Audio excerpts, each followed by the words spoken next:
തൃശൂരിന്റെ പ്രധാന വിഷയം കൃഷി തന്നെയാണെന്നും പാർലമെന്റ് അംഗമായി തെരഞ്ഞെടുക്കപ്പെട്ടാൽ കേന്ദ്ര പദ്ധതി ഉൾപ്പെടുത്തി തൃശൂരിലെ കോൾപ്പാടങ്ങളെ സംരക്ഷിക്കുമെന്നും LDF സ്ഥാനാർത്ഥി CN ജയദേവൻ.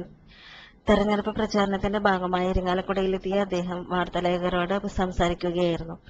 മുൻ MP-യുടെ പ്രവർത്തന ഫലമായി തുടങ്ങിവെച്ച പദ്ധതികൾ കാലതാമസമില്ലാതെ പൂർത്തീകരിക്കുന്നതിനുള്ള നടപടികൾക്ക് മുൻഗണന നൽകുമെന്നും CN ജയദേവൻ ഉറപ്പു നൽകി. എറണാകുളത്തോടൊപ്പമാക്കാൻ തൃശൂരിനെ പ്രധാന കേന്ദ്രമാക്കിയുള്ള പുതിയ വികസന പ്രവർത്തനങ്ങൾക്ക് തുടക്കമിടും. കേന്ദ്ര ഗവൺമെന്റിന്റേതായിട്ടുള്ള സർവകലാശാലയ്ക്ക് കിട്ടിയ അനുമതി ഉടൻ സാക്ഷാത്കരിക്കും. സ്കൂളുകളിൽ ശാസ്ത്ര സാങ്കേതിക വിദ്യാഭ്യാസത്തിനുള്ള സൗകര്യങ്ങൾ വിപുലപ്പെടുത്തും. ഗുരുവായൂർ കുറ്റിപ്പുറം റെയിൽവേ പൂർത്തീകരണത്തിനും ഇരിങ്ങാലക്കുട റെയിൽവേ സ്റ്റേഷനിൽ കൂടുതൽ തീവണ്ടികൾക്ക് സ്റ്റോപ്പുകൾ അനുവദിക്കുന്നതിനും കേരളത്തിലെ റെയിൽവേ വികസനത്തിനായി ഗവൺമെന്റ് നിശ്ചയിച്ചിട്ടുള്ള ഭൂമിയുടെ അടിസ്ഥാന വില വർദ്ധിപ്പിക്കുന്നതിനുള്ള നടപടികൾക്കും കേന്ദ്രത്തിൽ സമ്മർദ്ദം ചെലുത്തും.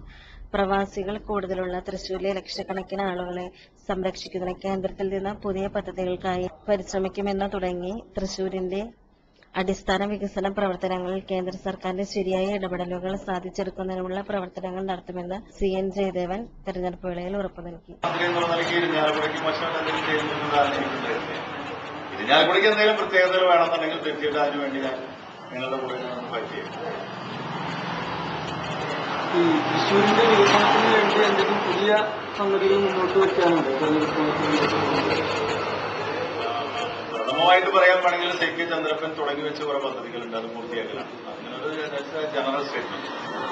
അതിന് പുറമെയുള്ള പ്രത്യേകത എറണാകുളം നഗരത്തിന്റെ വളർച്ച, ആ വളർച്ച ഏതാണ്ട് പൂർത്തിയായി കഴിഞ്ഞാൽ ഇപ്പോൾ തന്നെ എറണാകുളം ചർച്ച ചെയ്യുന്നു. അതുപോലെ തന്നെ വളരാൻ സാധ്യതയുള്ള ഒരു പട്ടണമായിട്ടാണ് തൃശ്ശൂരിനെ ഞാൻ കാണുന്നത്. തൃശ്ശൂരിനെ അത്തരത്തിലൊരു കുറെ കൂടി വികസന സാധ്യതയുള്ളൊരു പട്ടണമാക്കി കേവലം തൃശ്ശൂർ മുനിസിപ്പാലിറ്റിയിലെ കോർപ്പറേഷൻ എന്ന അർത്ഥത്തിലൊക്കെ ഞാൻ കാണുന്നത്.